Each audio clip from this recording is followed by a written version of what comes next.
Okay, nasa week number 8 na po tayo ng ating Kingdom Reality Series. The continuation po ng parable ni Jesus from last week. At ang topic po natin ngayong umaga is called Heart Check. Sabihin mo nga sa katabi mo, Heart Check. Heart. Yan. Kingdom Realities number 8, Heart Check.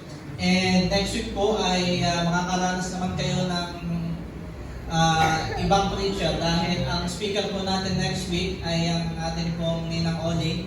Ang Pastor Oli po ang ating speaker. Nakapost naman po yan sa atin pong poster. Okay po. Kingdom Realities number 8, Heart Check. At dito po tayo nasa Matthew chapter 13. Magsisimula po tayo sa verse 18 hanggang 23. Medyo bibilisan ko po ng kaunti, but may po ako ng tawad sa inyo dahil gusto ko po kasing himay-himayin itong mabuti and gusto ko na maunawaan po natin itong topic na ito because this is very relatable sa atin pong mga buhay sa panahon ngayon. So Matthew chapter 13 verse 18 to 23. Nabasahin ko po sa Filipino Standard Version, sa FSB, para po makasunod tayong lahat. Verse 18. Ngayon, pakinggan ninyo ang ibig sabihin ng talinhaga ng manghahasik.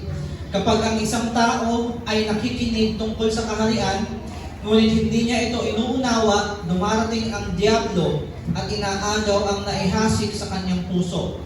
Ito ang tinutukoy na mga naihasik sa tabing daan. Tungkol naman sa naihasik sa batuhan, ito ang taong nakikinig ng salita at agad itong tinatanggap ng may kagalakan. Gayon may hindi siya nagkakaroon ng ugat at hindi ganoong nagtatagal. Kapag may dumadating sa kagipitan o pag-uusig dahil salita, madali siyang natitisod.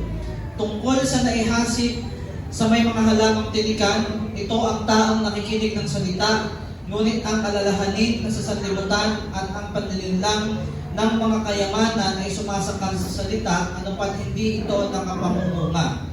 Verse 23, tungkol naman sa naihasik sa mabuting lupa, siya ang taong nakikinig ng salita at nauunawaan ito, kaya siya nga ang namumunga. May namumunga ng 100, ang iba ay 60, ang iba ay 30. Tayo po'y manalangin.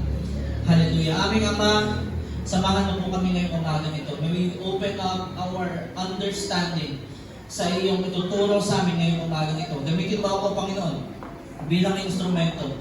At ang bawat salita ay hindi sa akin manggaling, kung hindi sa iyong salita, O Diyos, at sa diretsyong pangungusap ng iyong banal na Espiritu. Ito pong aming dalangin sa pangalan ni Jesus. Amen and amen. So ito pong verse 18 hanggang 23 is a continuation ng pinakaunang parable natin po na mababasa in the book of Matthew. Yung parable ng the sower, the parable of the sower, na naghasik siya ng mga buto, ng mga binhi. Yung iba ay nalaglag sa daanan, yung iba ay nalaglag sa titikan, yung iba ay nalaglag sa batuhan, yung iba sa magandang lupa. And ito po yung isa sa mga parable na in-explain mismo ni Jesus. So kung last week tayo po nabasa natin yung parable, kung gusto nyo pang balikan, simulan nyo po sa verse 1, kung gusto nyo pang basahin. Pero ngayon po, itong binabasa natin, this is the explanation of Jesus. Actually, this has been enough. Pero gusto ko lang po na mas palalimin natin itong bagay na ito. Bilang ang topic po natin ngayong umaga is called Heart Check. Gusto ko po na lahat tayo ngayong umaga nito, every topic, every word na meron po tayo ngayon ay pag-usapan po natin, ay tatanggapin natin to check our own hearts. Amen? Pwede po ba yan? We have to check our own hearts. Dahil kadalasan tayo, maging honest tayo, kailan ba tayo huling nag-check ng ating puso? Kasi kung titingnan natin, nalalalit natin sa physical, sino po dito yung galing sa check-up? Yung physical lang, yung sa doktor. Recently, ngayong buwan. Sino yung nagpa-check up ngayong buwan? Praise God sa mga nakapagpa-check up. Si Mark, nakapagpa-check up. Yung na, ikaw, naglalala ko yung online kasi naalala ko yung papa niya kasi nalaglag daw siya sa trabaho. Naisip ko agad yung papa niya. Nalaglag sa trabaho yung papa mo. Mayos ka online. Ito, mayos ka. Opo. So, when was the last time we go for a check-up? And honestly, kung maging honest po tayo, hindi po tayo pupunta sa check-up sa doktor unless may nararamdaman tayo. Amen? Yan ang katotohanan. Naalala ko nga nakaraan Sabi ko, naku, saan trip na Tito Noel? Naglakad pa kay Titingga. Naglakad to, may pala may nararamdaman na daw. So, we do these things, di ba? Mag-exercise tayo, mag-diet tayo. Kapag kaya muna tayo sa doktor, pag meron lang tayo nararamdaman. Pero ang katotohanan is that we need a check-up regularly, amen? Ganun din po sa ating espiritu. We need a we check our hearts regularly. Kaya ngayon po, ito sa very timely topic, itong Matthew chapter 13, because this is exactly what we are going to do at gusto ni Jesus na gawin natin dito sa parable of the farmer sowing a seed. At yun pong lupa, gusto ko pong unahan na kayo, it represents yung mga puso po natin, how it responds sa salita ng Diyos. And growing up, I've been hearing this passage a lot. Lumaki po ako sa church at marami na ako narinig na pastor na nag-preach ito. And ang nasa isip ko is that every person, isang klaseng puso lang yung meron siya. So halimbawa, pumunta ako dito sa church, siguro maganda yung lupa ng puso ko kasi dito ako sa church. Kaya siguro si ganito, ang puso niya ay yung sa may tilikan kasi nawala siya sa church. Growing up, ganun yung way of thinking ko. Pero as I was exegeting this verse, I realized na itong apat na klase ng lupa na naan dito, it could be us in every moment of our life, araw-araw. Maaari ngayong araw, mabuting lupa yung puso mo. Maaari minsan, nasa may batuhan ka, minsan nasa tilikan. It could be different. Kaya nga po, kailangan natin ngayong umaga ng heart check. And the reality is, sinabi ko na po ito last week, the kingdom reality for us is that ang problema po is never the seed. Hindi po ang problema ay ang buto. Hindi problema ay ang binhi, dahil ang binhi ay tutubo at yan ay ang salita ng Diyos. Ang problema ay anong klaseng lupa yung babagsakan ng binhi na yon. Okay po? So, itama na po natin yung simula pa lang ngayon. So today, let us have a heart check. Sabihin mga sabi mo, heart check.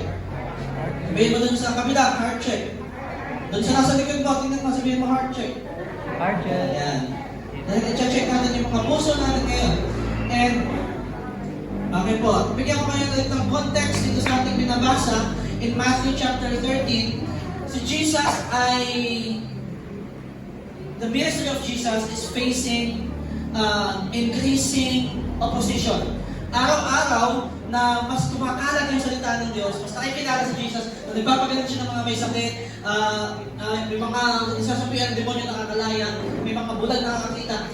Habang kumakalat yung pangalan ni Jesus, doon sa region na yon, dumadami din yung mga nagagalit sa Kanya. Dumadami din yung mga nagpa-persecute kay Jesus. So in chapters 11 at 12, nakita natin yung mga Pariseo, kina-question nila yung authority ni Jesus. They were accusing Him of using Satan's power and they were demanding a sign. So malawak yung crowd, pero hindi lahat ay nakakatanggap ng salita ng Diyos. Dahil, di ba, naalala natin, meron pinapakita pa ni Jesus sa mga sarili nilang mata, yung miracles right in front of them, pero hindi lahat ay naniniwala. That is where Matthew chapter 13 comes in. Ito yung unang section in Matthew na nagtuturo si Jesus ng parable. And last week, nagtanong yung mga disciples sa kanya, bakit parables ang tinuturo mo po, Jesus? And that is because gusto ni Jesus na i-reveal yung mga bagay nito dun sa mga tao na totoong sumusunod sa kanya. So again, yung kultura nila, yung cultural background dun sa paligid nila, very familiar sila sa farming. Actually, kung gusto niyo basahin yung buong Matthew chapter 13, lahat halos karamihan ng parables dito ay related sa farming. Kaya dito po tayo iikot habang nandito po tayo sa Matthew chapter 13. Karamihan sa kanila, again, doon sa panahon na yun ay mga farmers or fishermen. At naiintindihan nila kung paano yung estado ng mga ina-explain ni Jesus. Okay po, so this is one of the parables that Jesus explains in such detail in Matthew.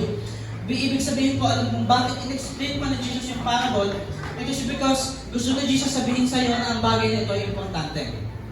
Binibigyan ng diin yung bagay nito because this is very important that you have to check the response of your heart this morning. So pasok na po tayo sa ating verse number 1, the hardened heart. Number 1, the hardened heart. Yan po ay verse 18 and 19. Basahin po natin muli. Ngayon, pakinggan niyo ang ibig sabihin ng talikhaga ng mahasik. Kapag ang isang tao ay nakikinig tungkol sa kaharian, ngunit hindi niya ito inuunawa, dumarating ang diablo at inaagaw ang naihasik sa kanyang puso. Ito ang tinutukoy ng mga naihasik sa may tabing daan. The evil one comes and snatches away what has been sown in the heart. So yung unang klase ng daan ay yung tabing daan. Yung unang klase ay yung pathway, yung footpath ang tinatawag in the ancient culture. So ano yung hardened heart? Tanungin natin itong passage ito. Ano yung hardened heart na sinasabi? And let us go deeper and think about it. Paano ba naging matigas yung pathway? O paano ba naging isang pathway yung isang daan? Kasi when I remember, kapag pumupunta ka sa isang lugar na parang gubatan, okay? Kung mapapansin mo, masukal. Amen? Pero yung laging dinadaanan, mapapansin mo, nawawala yung mga damo doon. And most of the time, tumitigas yung daanan dahil sa laging pagkakaapa. Naiiba yung structure ng daanan at walang tumutubo doon. Amen? Walang tumutubo sa daanan kasi maaapakan lang din yung dinadaanan. And in the first century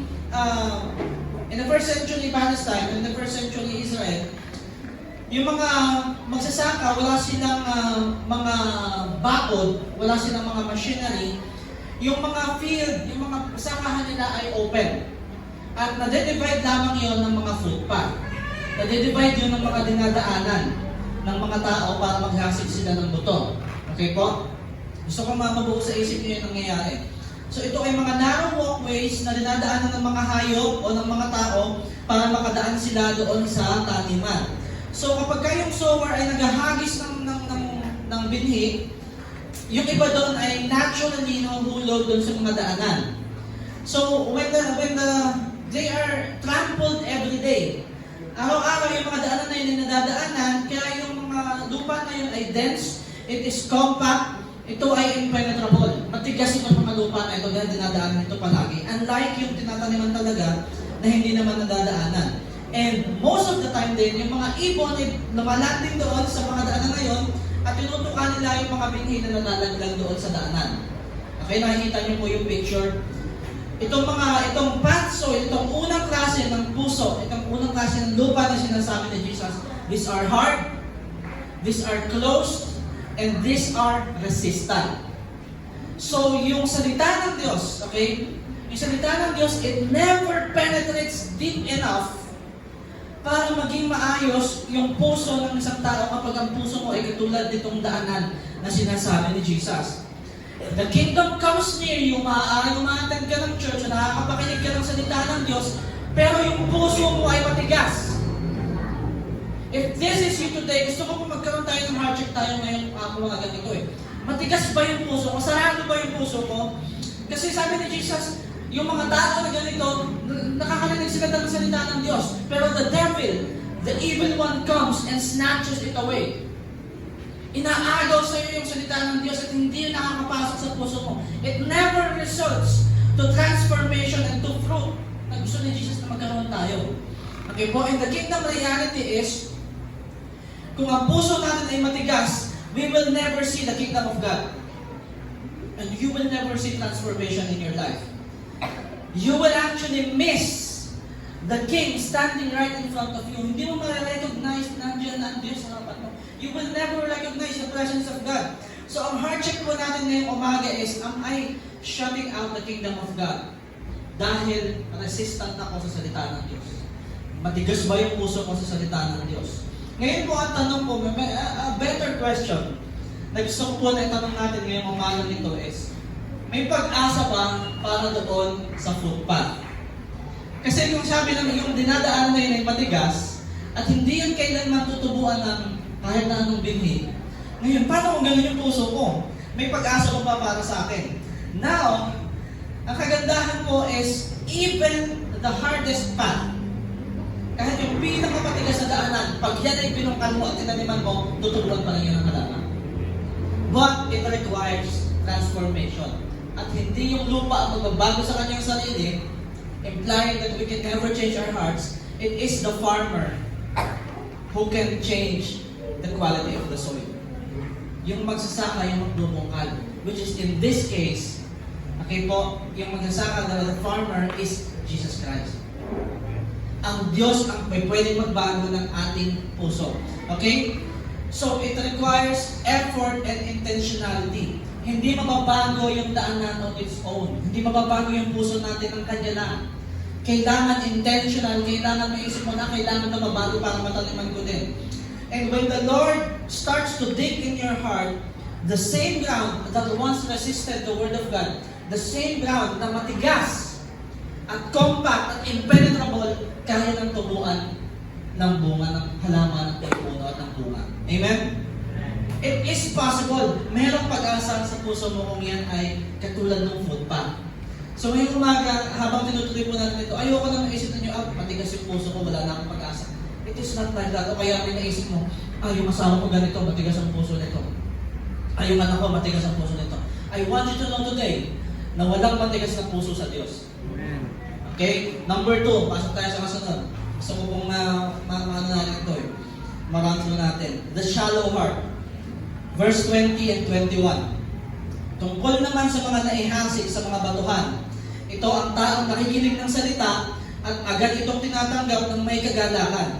Gayunmay, hindi siya nagkaroon ng ugat at hindi ganoong nagtagal. Kapag may dumating sa kagipitan o pag-uusig, dahil sa salita, madali siyang natitisod. Yung salitang tisod, very common sa Christian circle. Amen? Yung salitang tisod, very common yan. So, ang sabi dito, pag dumating ng kagipitan o pag-uusig, dahil sa salita, madali siyang natitisod. This is the one who hears the word immediately and receives it with joy, but has no root. Ito yung halaman, sabi yung mga nalaglag daw doon sa may rocky soil. Gusto ko pong i-explain sa inyo yung rocky soil eh. Kasi yung rocky soil, it is emotional, but it is not enduring. Nandiyan yung excitement para sa kingdom, mabilis na makatanggap ng salita ng Diyos, pero hindi lumalalim. Never lumalim yung kanyang ugat. Kaya kapag dumating yung trials sa buhay, hindi na nanalo yung salita ng Diyos na bumabagsak ka agad. So if this is you, or if this is someone you know, pag-usapan po natin, ano ba yung shallow heart?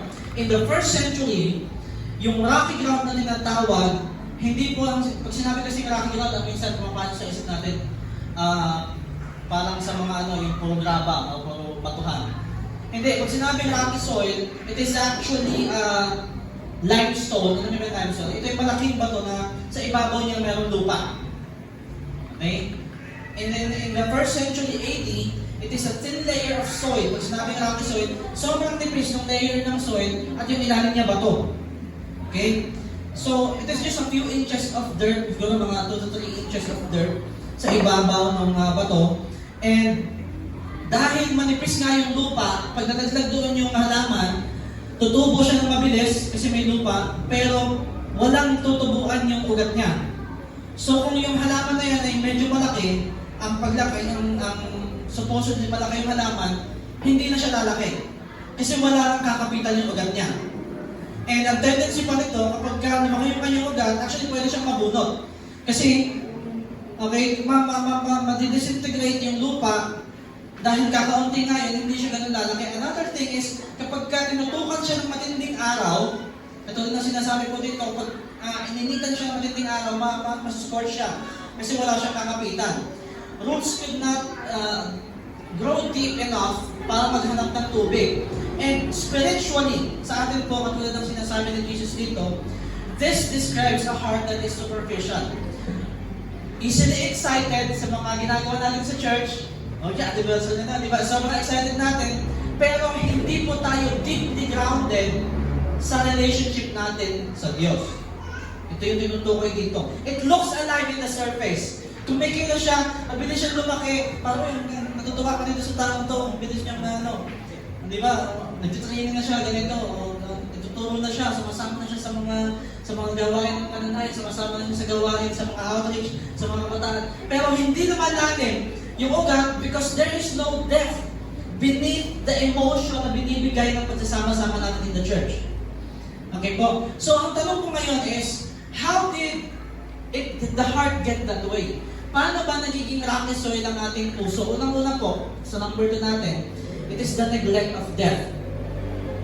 Yung shallow heart nagiging ganyan yung puso natin when we settle for surface level faith. Ibig sabihin, yung mga pinapakinggan mo, yung mga tinatanggap mo, o nakakarinig ka ng mga preaching, nakakarinig ka ng mga sermon, nakakapagbasa ka ng salita ng Diyos, pero without proper surrender, without proper devotion, and without discipline, hindi lalalim yung pagkaunawa mo sa Diyos.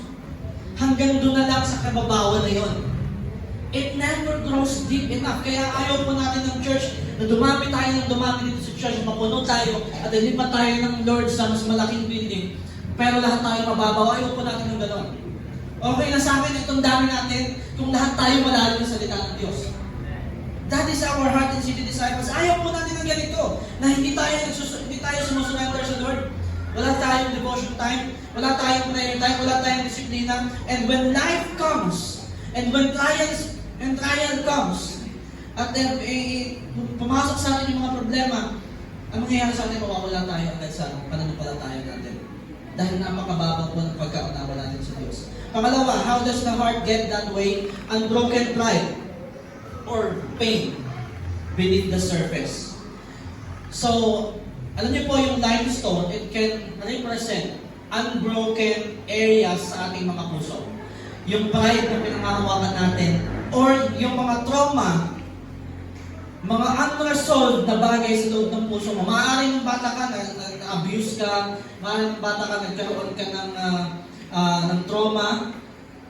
It may be not your, hindi ikaw yung may gawa ng sarili mo, may ibang tao yung gumawa sa'yo. And then, hindi mo na-realize na tumigas yung ilalim ng puso mo. So, ito yung mga tao na welcome nila yung word, yung salita ng Diyos. Pero, when the word starts digging deep enough, hindi mo kayang tanggapin kasi deep inside pala sa iyong puso, matigas pala yung naman ang puso mo. Okay? Kapag pakikialaman na ng salita ng Diyos, yung bagay sa puso mo na ayaw mong may makaalam, o ayaw mong magalaw, dahil ikaw lang ang nakakaalam nun, ikaw lang nakakapagtago nun, bigla ka nang mawawala sa iyong pananampalataya. Because the word is digging deep enough. And I am telling you right now, kung nagsimula ka sa journey na ito, sa salita ng Diyos, the word is digging deep enough. Kaya kailangan po itama mo natin ito. Ang pangatlo po is culture of convenience. In the kingdom terms, a shallow heart often grows sa culture na nagpapahalaga sa mga instant result kaysa sa mga lasting roots.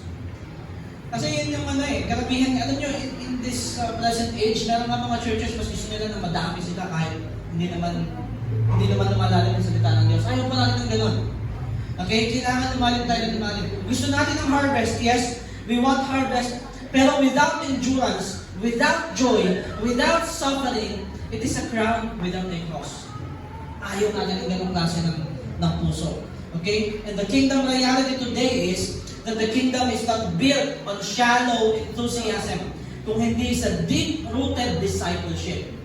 Kaya nga po, pinapatapos lang natin yung ating anniversary, pero magpasok po tayo sa discipleship natin dito sa church na ito. Amen? Then, ready po natin, and every one of us becomes a disciple and not just a Christian. Gusto natin, this is not a religion. Gusto natin, tayo lahat ay disciple ng Jesus Christ. So, it is possible to love the idea of the kingdom of God, pero not endure in the reality of it. So yung shallow heart na tinutukoy dito, it enjoys blessings, but it abandons the obedience when things get costly. Kapag may kailangan ng isuko, pag may kailangan ng bitawan, pag may kailangan ng ibigay sa Panginoon, nawawala lang sa pananampalataya at ang daling bitawan because it is a shallow heart. So ang heart check po natin sa number 2 is, ang I'm rooted deep enough in Christ. Malalim ba yung ugat? Meron bang ipe-penetrate yung ugat na malalim for me to endure for the sake of His kingdom?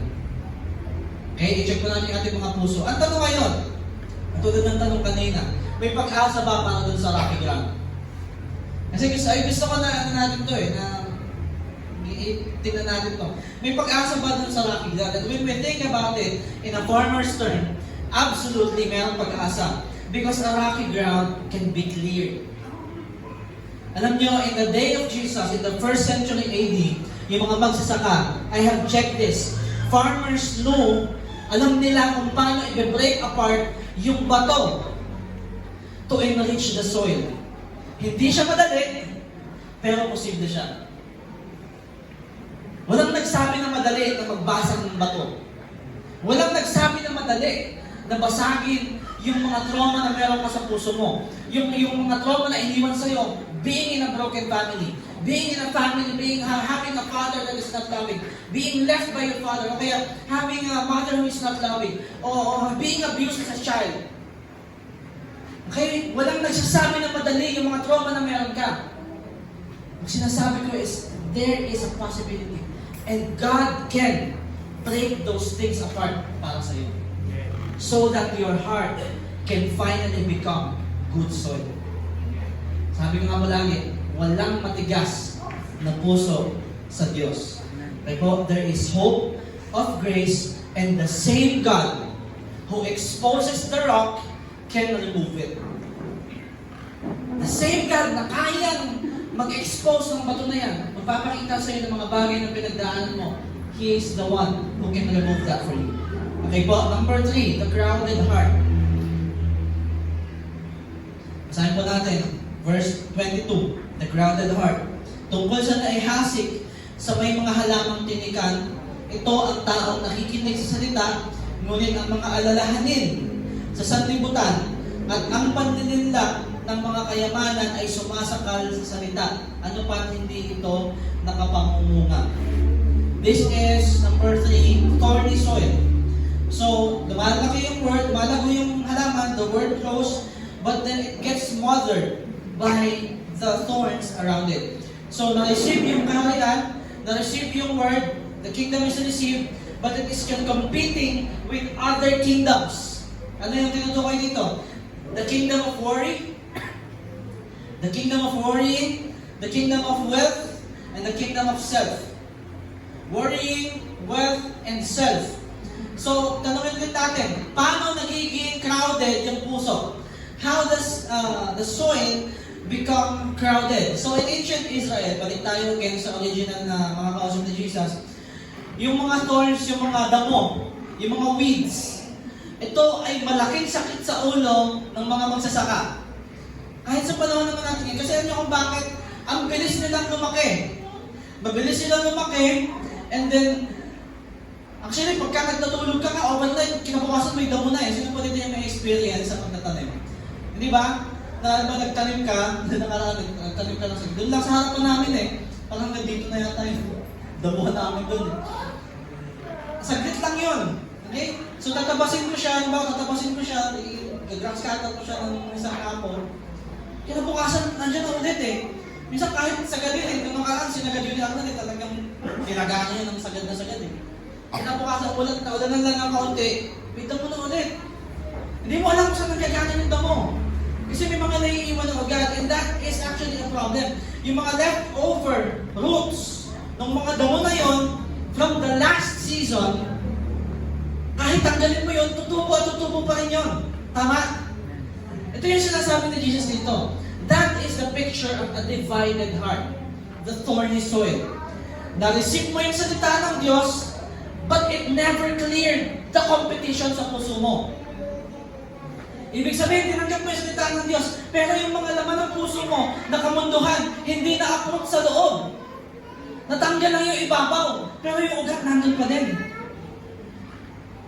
Kaya kapag ka nakalimutan mo i-maintain yung salita ng Diyos, yung nakalimutan mo mag-devotion, nakalimutan mo na manalangin, nakalimutan mo mag-worship sa Diyos, isang buong araw, lumagpas yung isang araw, lumagpas yung dalawang araw, lumagpas yung isang linggo, hindi ka nakapagbasa ng Bible, believe it, babalik at babalik yung lumang buhay mo. Because you have never cleared the root ng mga bagay na nandun sa loob ng puso. Kaya nga kailangan ng maintenance, okay? So the problem is not growth dito sa thorny soil. The problem is too much growth. Ang dami lumalago sabay-sabay. Yung mabuti yung salita ng Diyos, pero kasabay din lumalago yung mga desires. The good seed is fighting for room with the weeds of worldly desires. Mga kamunduhan. So how does the heart become crowded? Paano nagiging crowded yung puso? Sinabi ko na po kanina yung isa pa, yung kaunahan, unremoved roots from the past. Unremoved roots from the past. Merong mga bagay from your past that has not been fully cleared. Hindi mo binabunot sa Panginoon fully. Spiritually, when someone receives Christ, pero yung old patterns ng kasalanan, yung mga worldly ambitions, yung mga unresolved habits or vices, binury mo lang underneath, ibinaon mo lamang underneath ng puso mo, lalabas at lalabas yan. The word will take root, but so do the weeds na tinago mo. Wala kang pwedeng itago sa Diyos. Okay? Lalabas at lalabas yan. Pangalawa, the cares of this world, as mentioned by Jesus Himself. Jesus names one type of thorn, the cares of this world. Ano yun? Ito yung mga anxieties, mga distractions na nagko-consume ng ating focus. Yung mga trabaho natin, hindi ko sinabing masama magtrabaho, okay? Kailangan natin ng trabaho. Kung yung focus natin ay nasa trabaho, nasa bills, nasa reputations, nasa relationships, nasa image natin, at wala sa Diyos, it could consume your focus at mapunta dun sa mga bagay na hindi dapat yun yung pinufokusan natin. These things, hindi siya laging makasalanan, okay? But when they dominate the heart, kapag kaya yung nag-dominate sa puso mo, kaysa dun sa salita ng Diyos, they suffocate your spiritual life. Kaya magtataka ka bakit yung spiritual life mo parang lagi ka nangihina. It is because of things. Yung mga nakatanim dyan na iba bukod sa salita ng Diyos, it grows faster. And it is choking the Word of God. A crowded schedule often reveals a crowded soul. Okay? Letter C, the deceitfulness of riches. As binanggit din ni Jesus, the deceitfulness of riches. Money is the root of all evil. Pero money itself is not evil. Okay? Money itself is not evil. It is the love of money that is the root of evil. Okay? The illusion that it creates is deadly. It deceives us into thinking kapag may pera ka, nililin lang tayo ito into thinking na tayo ay secure na tayo ay self-sufficient, na tayo ay successful, na sumakses ka na, di ba? Pero it is leaving us na we never need God. There comes an idea in our minds na hindi natin kailangan ng Diyos kasi okay na tayo. Okay? Katulad ito ng vine wrapping around a young tree. The grape slowly drains the light out of the root. Inaagawan ng ugat yung word. Okay? So the kingdom reality for us is, the kingdom of God demands allegiance. Hindi pwedeng mag-share ang salita ng Diyos sa trono ng puso mo with the idols of this world. Yung mga bagay na umaagaw na salita ng Diyos sa iyong puso. So if your heart is crowded, the kingdom is choked out. Kailangan i-clear natin yung competition sa ating puso. And I'm reminding you, this is done daily. Sabihin ko nga sa katabi mo, daily. Araw-araw ginagawa yung maintenance sa puso natin. Okay? Kasi because if you don't, baka malago na. So yung salita ng Diyos, sige, lumaki yung salita ng Diyos sa puso mo. Imagine this. Pero yung mga damo sa paligid niya mas matataas. Mas malalaki because it is undealt with. Nakakalimutan mo siyang i-deal araw-araw ng iyong buhay. So, ano ba yung nagko-compete sa loyalty sa puso mo? Ano ba yung umaagaw sa attention mo aside from the kingdom of God? Kasi marami sa atin, iba-iba ito para sa atin. Pero kailangan po natin itong i-check. And the heart check for this one is our hearts too crowded for the kingdom to fully live in the God's kingdom. Okay? Crowded ba yung puso natin? Ang tanong ngayon is there hope for the crowded heart? May pag-asa ba? Kung yung puso mo ay puro damo. Kung yung puso mo ay ibang damo yan, gusto nyo ha? Kung yung puso mo ay, di ba, punong-puno ng mga karumihan ng mundong ito. So ang gusto ko pong sabihin sa inyo is merong pag-asa dito para sa crowded heart. Kasi ang farmer's task, the sower, is sow seed. Pero the farmer, ang task ng farmer, hindi lamang maghagis ng buto, kundi to remove the weeds in the field continually. Okay? So the same Spirit who plants the Word is the one who empowers us to remove whatever it chokes. Okay? Number 4, and this is the last one, this is the healthy heart. The healthy heart. Verse 23, basahin po natin. Tungkol naman sa naihasik sa mabuting lupa, siya ang taong nakikinig ng salita at nauunawaan ito. Kaya't siya nga ang namumunga. May namumunga ng 100, ang iba ay 60 at ang iba ay 30. This is the good soil. Ito yung gusto natin na maging puso natin. Natanggap yung salita ng Diyos, lumalim yung ugat, at nag-produce ng bunga. Yung iba daw sabi 30, yung iba 60, yung iba 100-fold. So ngayon, tanungin natin ulit, paano magiging good soil yung ating puso? Kasi ang misconception ko ng bata ako hearing this passage, na bawat tao, iba't iba yung klase ng puso natin. When I realized na yung puso natin araw-araw pwedeng maging iba. Kaya nga minsan pagkagising mo, minsan pagkagising mo parang mahal na mahal mo ang Lord, di ba? Minsan naman pagkagising mo parang budget ka lang sa mundo. Sino yung ganon? Di ba? Pagkagising mo lang parang nakita mo yung anak mo, sampalin mo kaya ito. Nakita mo yung kapatid mo, doon naman. Tumisiti na naman ito yung araw ko. Nakita mo yung kasama mo sa church, doon naman si Dave. Suntukan naman kami na ito. Parang, iba-iba kasi yung nangyayari sa puso natin araw-araw eh. So, ngayon po tingnan natin, how does the heart become a good soil? In the natural world, ito po yung kagandahan dito. Sa natural world na meron tayo, hindi po tayo pwedeng magtanim basta-basta. Nakita mo, ang ganda ng lupa. Ito ako magtatanim. Hindi, alam niyo po kung paano tataniman? Binubungkan muna. So the good soil requires preparation. Hindi ka pwede magtanim na ng basta-basta. Okay, ihalis mo din mo ito. Good soil yan eh. Hindi. Bubungkalin mo muna yun. Tama?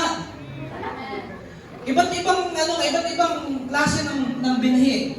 It requires a different kind of preparation. Meron mga binhi na kailangan mo itanim ng 1 cm lang. Meron mga binhi na kailangan na sa ibabaw lang siya ng lupa.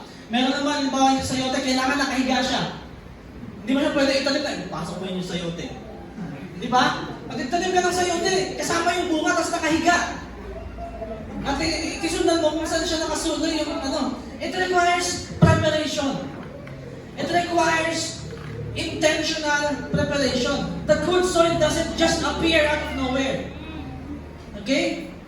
A farmer must break it, a farmer must clear it, and a farmer must enrich it, and a farmer must maintain it. It doesn't just happen by chance. So spiritually, the same is true for us. A fruitful heart is the result of divine grace and human surrender. Magkasama po. Okay? A good soil, a fruitful heart, is a result of divine grace, which Jesus is giving us, and human surrender, which is our response to Jesus, to fully happen, working together para mabago yung ating mga buhay. So how does a heart become a good soil? It's a heart that has been broken and softened. Okay? Broken apart at pinalambot ng Diyos. Before soil can be fruitful, it must be plowed. Kailangan bungkalin. So the same God who tills the hardened, breaks the shallow, clears the crowded, is the one who prepares the heart. Okay? Dalawang bagay po ito. Okay? Letter B, it is a heart that listens and obeys. Nakikinig sa Diyos, hindi lang matatapos sa pakikinig, sumusunod sa sinabi ng Diyos. Notice yung emphasis ni Jesus. This is the one who hears the word and understands it. Dalawa, narinig at sumunod. Pwede kang makinig dito, pwede kang umattend every Sunday in the church at makimarinig mo yung salita ng Diyos. Weekly. But if you don't obey it, wala na yung mangyayari. Okay? This is the one who hears the word and understands it. In Greek word po, yung understand, it means grasp together. Hindi lang intellectually, kung hindi i-connect tayong katotohanan sa ating mga buhay. Ibig sabihin, fruitfulness flows from receptivity and responsiveness. Doon po sa ating pag-respond sa gusto ng Diyos na ipagawa sa atin. Doon sa grace ng Diyos sa atin, sa mercy ng Diyos sa atin, sa pagmamahal ng Diyos sa atin. So the good soil doesn't just argue with the seed. Hindi po nakikipagtalo yung lupa doon sa buto, sa binhi. It receives it fully and it gives space for it to grow. Letter C po, it is a heart nourished by the Spirit. Even the best kind of soil needs rain. Ewan ko po kung napanood nyo na yung napanood nyo na po yung may kasi ako sa movie, yung The Boy Who Harnessed the Wind. Naalala niyo po yun, si William Campoamba. Panood niyo po yun sa The Boy Who Harnessed the Wind. Naghihintay sila ng ulan. Walang ulan talaga. Alam nila na maganda yung lupa at pag tinaniman nila yun, tutubo yun. Pero kung walang tubig, hindi tutubo kahit kailan. Okay? So in that movie, ginawa niya ay in-harness niya yung gumawa siya ng wind power na turbine para magkaroon sila ng water pump. And it is the same po sa ating mga puso. Water in spiritual warfare, it always represents the Holy Spirit. So kahit gaano kaganda yung puso, if it is not watered by the Holy Spirit, hindi po yan tutubuan, hindi po yan mumumunga. Okay? A heart becomes truly fruitful only when it's continually watered by the presence of the Holy Spirit. So without the Spirit, the soil stays dry. Our hearts stay dry. Ngayon, ang tanong po dito is, paano mananatiling fruitful ang puso na to? How do you stay that way? So, i-evaluate natin, baka ikaw ay thorny soil, o ikaw ay yung pathway na soil, rocky soil, o baka na-evaluate mo ng umaga na it is actually a fruitful kind of soil. Ngayon, kung na-evaluate mo, fruitful yung puso ko, paano mo siya i-maintain? Kasi kung paano mo i-maintain yung lupa na tinataniman, so must be the heart. Okay? Fruitfulness is not just a one-time event. It is a daily posture. Pang-araw-araw. Okay? So letter A, you have to keep receiving.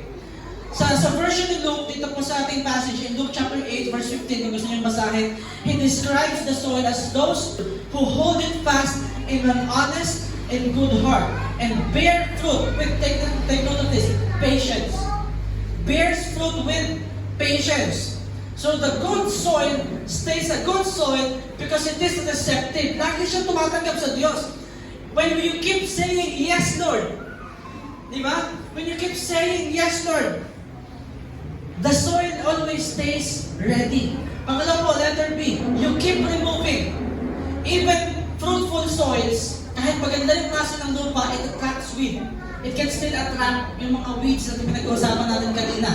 And we must continually allow God to expose or remove the distractions sa ating mga puso before it takes root. Bago siya mag-take root sa ating mga puso, yun po yung katotohanan. New weeds can take root in your heart. Pagka napansin ng mga damo na yan, magandang klaseng lupa to, tutubuan nila yan. So kailangan ng maintenance. You have to keep removing these things every day. Faithfulness fades when maintenance stops. Your old life comes back when your devotion sleeps. Okay? Letter C, you keep enduring. True growth, yung totoong paglago, love, grow, serve natin, yung totoong growth na yan, it takes time. Hindi yan minamadali. Okay? Good things takes time. Amen? Amen. Sabi pa nga, perfection takes time.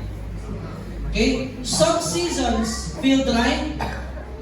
Minsan, sinasabi nga lagi ni Ate Betty niyo sa inyo, di ba? Sa mga youth, sa mga leaders. Hindi ka laging okay. Tama? Hindi kayo laging okay.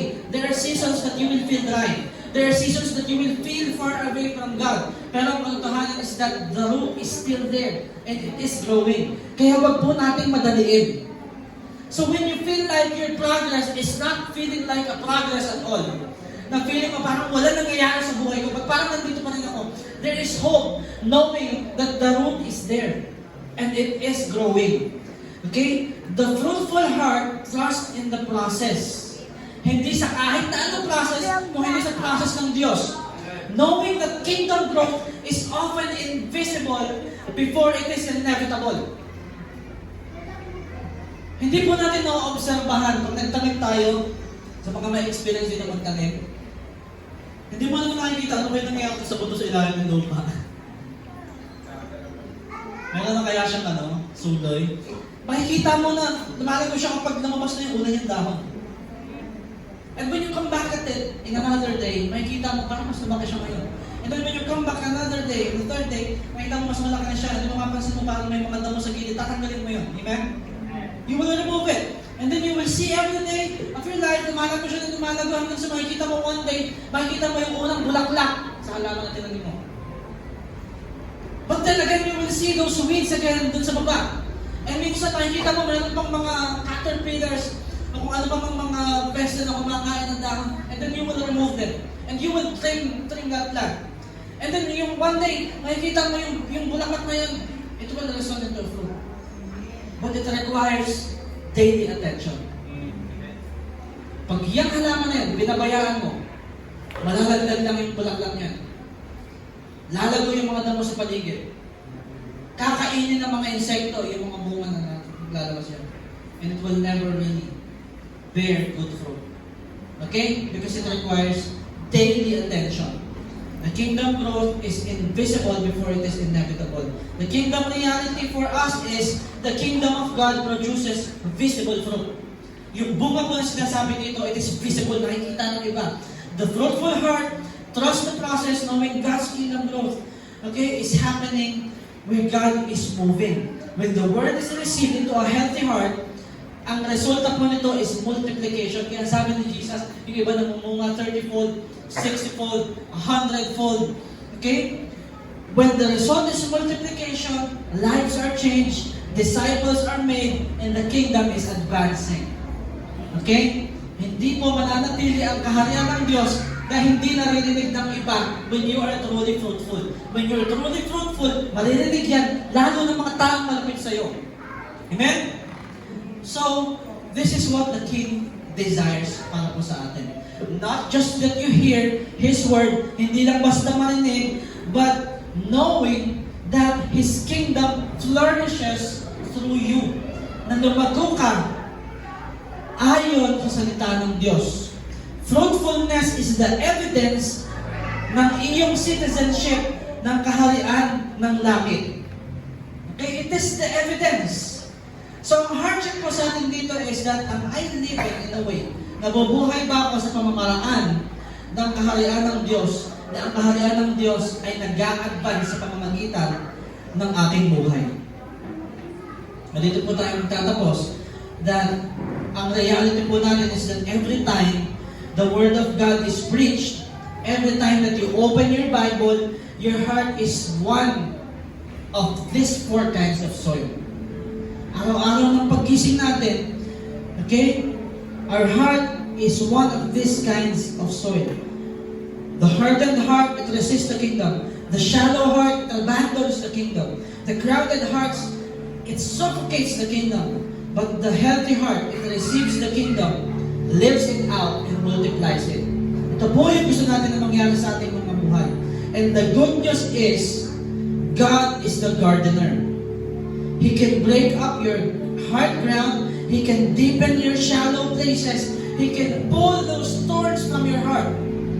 And He can make your heart the kind of heart where the soil of the kingdom and the kingdom of God takes root and bears fruit sa iyong buhay. So ang tanong po natin ngayong umaga is, hindi anong klaseng lupa yung puso natin, kung hindi, ang question po ngayon, a better question for us is, will you allow God to cultivate your heart so that His kingdom grows through you? Tumayo po tayong lahat, and it is time for a heart check.